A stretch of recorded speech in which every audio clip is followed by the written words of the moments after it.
Coucou les amis, on se retrouve dans une petite vidéo aujourd'hui car en fait j'ai des choses à vous transmettre, j'ai des choses à vous dire par rapport à ce que je viens de vivre ces 3 dernières semaines ou ces 15 derniers jours plus précisément, par rapport à un mal-être que j'ai eu, moi qui suis jamais embêtée avec mon ventre. J'ai été constipée, très mal au niveau du plexus solaire et en fait je croyais que c'était physique, que c'était des mots physiques. J'ai fait une batterie d'examens, etc. Ça m'a fatiguée horriblement. Et en fait, je me rends compte que bien souvent au mois de juin, j'évolue spirituellement et mon hypersensibilité, mon empathie, la confiance en moi, etc. joue beaucoup. Et je me rends compte que le fait d'être entourée de personnes entre guillemets négatives, qui viennent se plaindre ou qui viennent m'incommoder, et moi par gentillesse, par empathie, je les écoute, je me mets à leur place et je me rends compte qu'en emmagasinant tout ça et en ne sachant pas forcément sur le coup, je pense pas forcément à les transmuter, et je me rends compte que c'est ça qui m'a bloqué ces derniers temps. Alors effectivement, il y avait aussi un problème de thyroïde et intestinaux, mais hier j'ai fait un soin énergétique, des exercices de respiration, de lâcher prise que j'avais partagé de Paul sur ma page Facebook.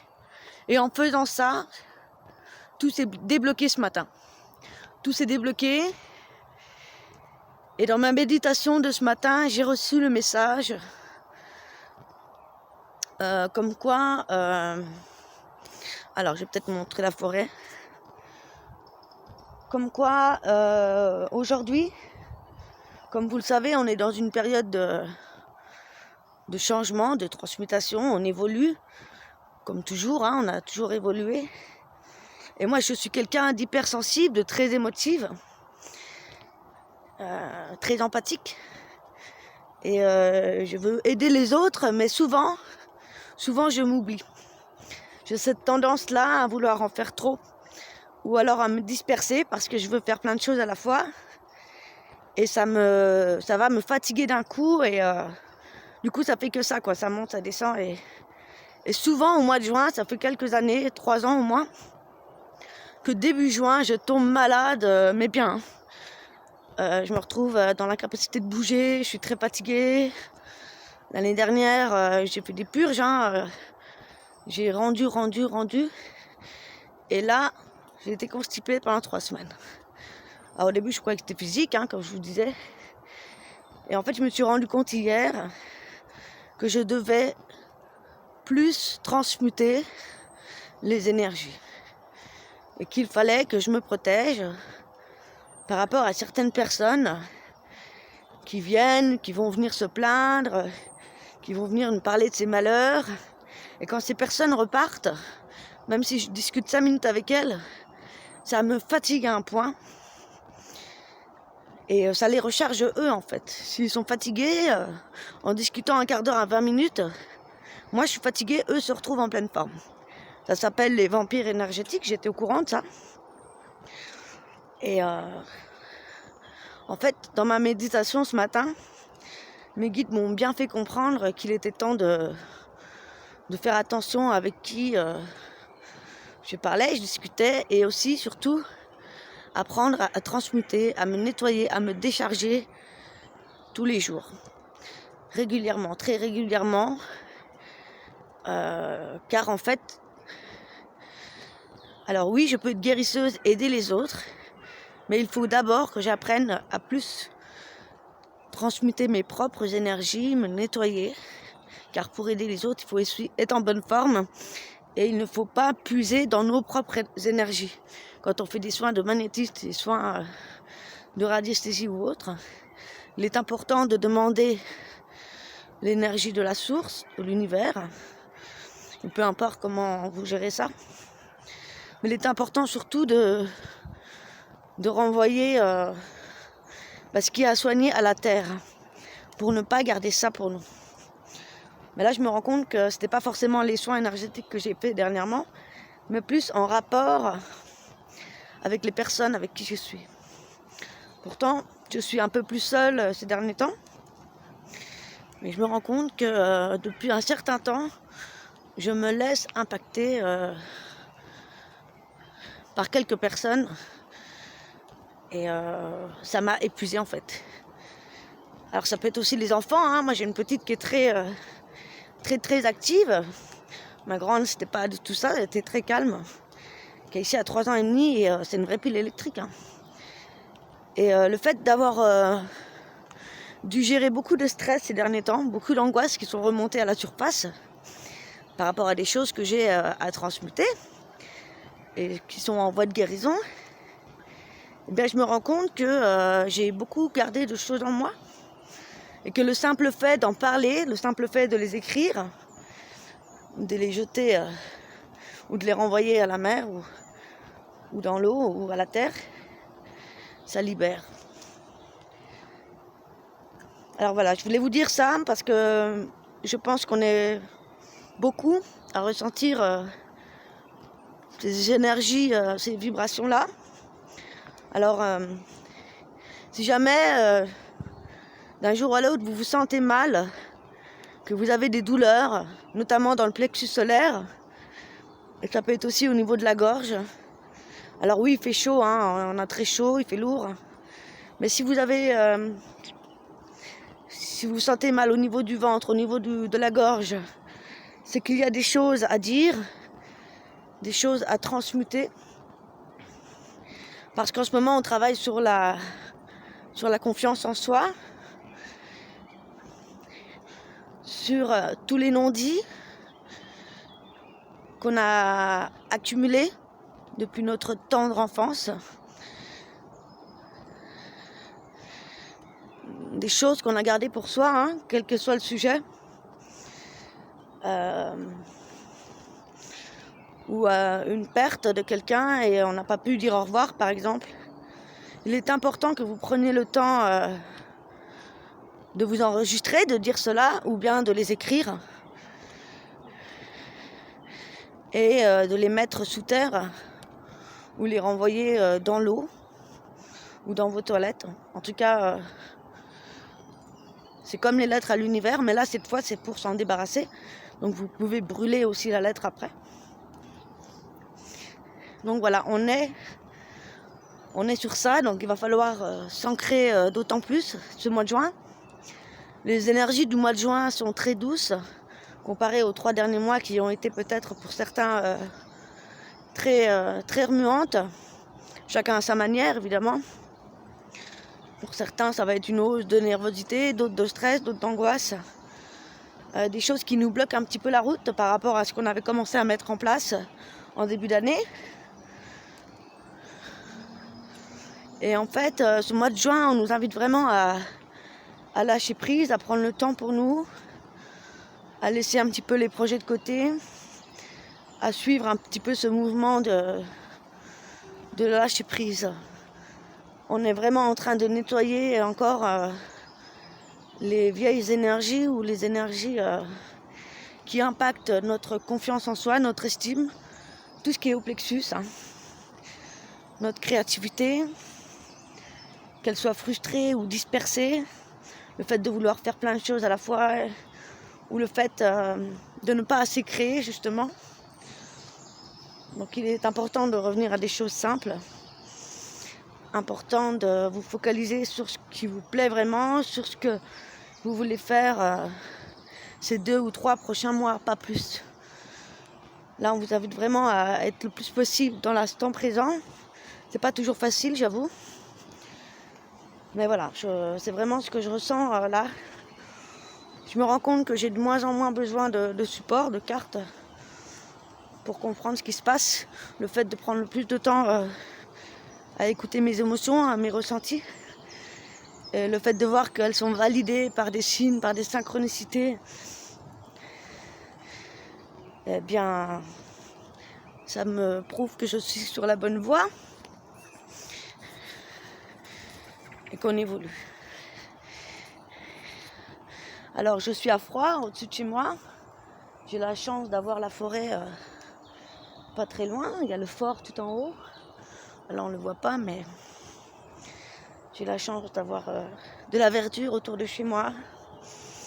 Et de l'autre côté, le canal, donc de l'eau. Il y a 2 ans que je vais déménager, mais c'est pareil, c'est pas venu parce que c'était pas le moment.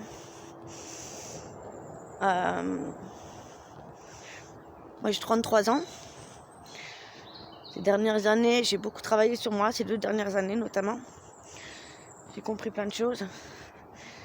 Et j'ai découvert la spiritualité. Je me suis éveillée il y a 2 ans. Suite après la rupture avec le papa de ma petite dernière. Ces relations qui m'ont fait grandir. Et je suis vraiment à un carrefour de ma vie. Et ça fait 10 ans que j'ai pas travaillé concrètement un job. Je suis une ancienne fleuriste. Et je me suis lancée dans les soins énergétiques, magnétisme, dans les cartes. Et je sais que je dois trouver un travail alimentaire pour passer le permis, pour être plus indépendante et ne manquer de rien. Mais je me rends compte qu'à chaque fois que j'approche à un rendez-vous de Pôle emploi, ça me rend malade en fait. Je me rends mal parce que je sais que c'est pas ça que je veux faire quoi. Donc je sais qu'il va falloir quand même que je trouve un travail pour au moins 1 ou 2 ans ou une formation. Parce que étant au RSA, c'est pas facile. Mais je sais que je ne serai pas épanouie dans un job de vendeuse ou autre. Donc je vais essayer de trouver une formation en lien avec la sophrologie, parce que moi j'aimerais bien faire de l'hypnose, la sophrologie, ces choses-là qui sont pas forcément, qui ne sont pas des formations rémunérées en France en tout cas. Donc voilà, il va falloir quand même que je trouve quelque chose. Mais je sais que c'est pas mon chemin de vie, quoi. Je sais que ça va être pour quelque temps l'histoire de bien me faire connaître et de vivre de mes dons. Je veux aider les gens de par ma sensibilité, de par mon empathie, de par les soins, de par les guidances. Ça, c'est vraiment ce que je veux, quoi. J'ai beaucoup de créativité, beaucoup de choses à exploiter. J'adore le chant, le théâtre, les dessins, la peinture. Et ça, c'est depuis toujours. Donc, je suis un petit peu en train de réfléchir à ce que je vais faire tout en essayant de ne pas me disperser. Parce que le mental prend le dessus. Ça fait presque 15 jours que je ne suis pas sortie en forêt. Ça m'avait manqué grave. J'étais alitée, j'avais très très mal au ventre, ça m'épuisait. Et j'ai compris hier avec les exercices de respiration qu'il faut vraiment apprendre à respirer. Rien que le fait de se poser 5 minutes, de prendre une grande inspire en levant la tête,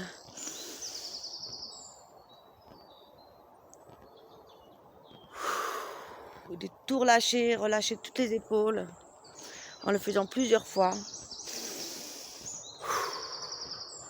Vous allez voir que vous allez aller de plus en plus loin. Et en baissant la tête, en soufflant ensuite. Ensuite, respirez par exemple à gauche. Soufflez à droite plusieurs fois et inversement. Et ensuite en rotation, en amenant les épaules aussi devant. Et on relâche bien derrière. Je vous promets que ça décoince tous les petits muscles ici. Toutes les contractions dues aux contractions de la mâchoire, dues au contrôle. Et ça permet de lâcher prise dans le corps notamment. Et ça fait un bien fou. Ça remet la posture droite. Et ça permet de remettre les épaules bien droite, bien en arrière, à relever la tête, à retrouver confiance, de par déjà la posture, c'est très important. Si on se sent courbé vers l'avant, il y a un vrai travail à faire pour retrouver sa posture et ça joue énormément dans le corps, dans l'alignement, bien sûr, les arbres.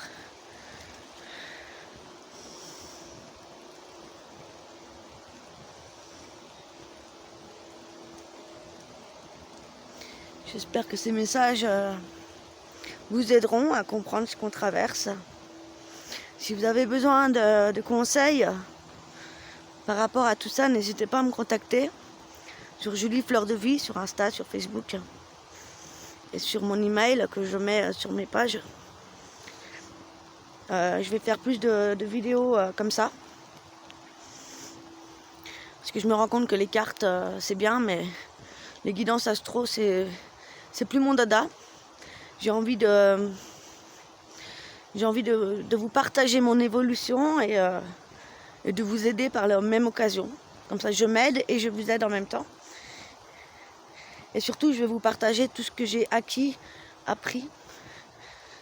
ces 2 dernières années sur mon éveil, sur mon évolution, sur tout ce que j'ai pu comprendre. Parce qu'on évolue chaque jour. Hein. C'est agréable, cette petite pluie là. Normalement, à cette période-ci, je vais chercher des fleurs sauvages. J'adore faire les bouquets. Je suis une ancienne fleuriste et les fleurs, ça a toujours été ma passion depuis toute petite. D'ailleurs, j'avais du mal à trouver ma place. Je me suis toujours sentie différente, à part. Déjà toute petite à l'école. Hein. Il me fallait au moins une semaine à la rentrée scolaire, par exemple, pour m'adapter aux autres et m'ouvrir aux autres. J'ai toujours eu ce sentiment d'être à part. Me demander qu'est-ce que je fais là sur Terre, c'est pas ma place. Et j'ai toujours été très très connectée avec la nature. Et ça, ce sera toute ma vie. Et maintenant, il y a tellement de choses. On met tellement d'étiquettes sur plein de choses. Si t'aimes la nature, t'es une sorcière. Il y a tellement de mots.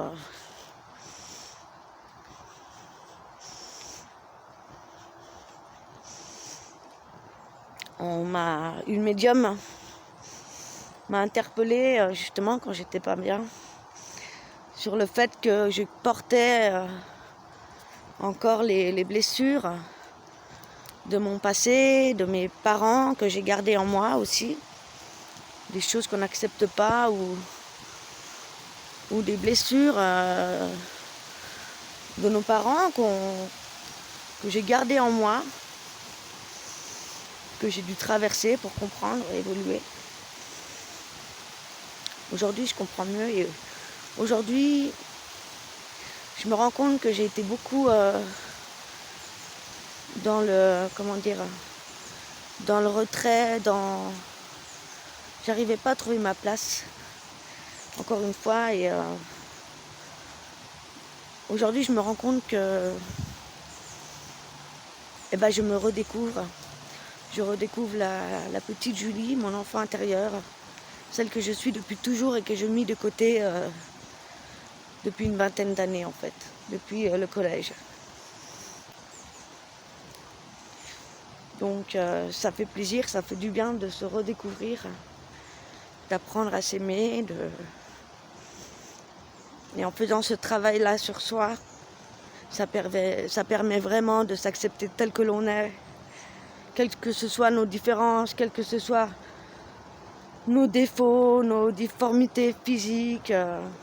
Moi, j'avais jamais accepté que j'étais ronde, un peu blonde vénitienne, rouquine. J'avais du mal avec ça. Et je me rends compte qu'on est tous uniques et que si on est comme ça, c'est parce que notre âme a choisi d'être comme ça pour nous révéler. Et oui. Combien de personnes ont réussi à transcender ça?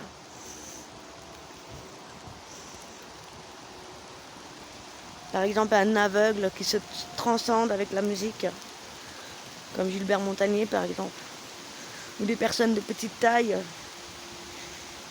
qui réussissent à passer au-dessus de ça et d'en faire une force. Moi, j'ai toujours eu de la difficulté à m'exprimer, à dire ce que je ressentais, ou à dire ce que je pensais carrément, même par exemple à un repas de famille. Je suis celle qui écoute,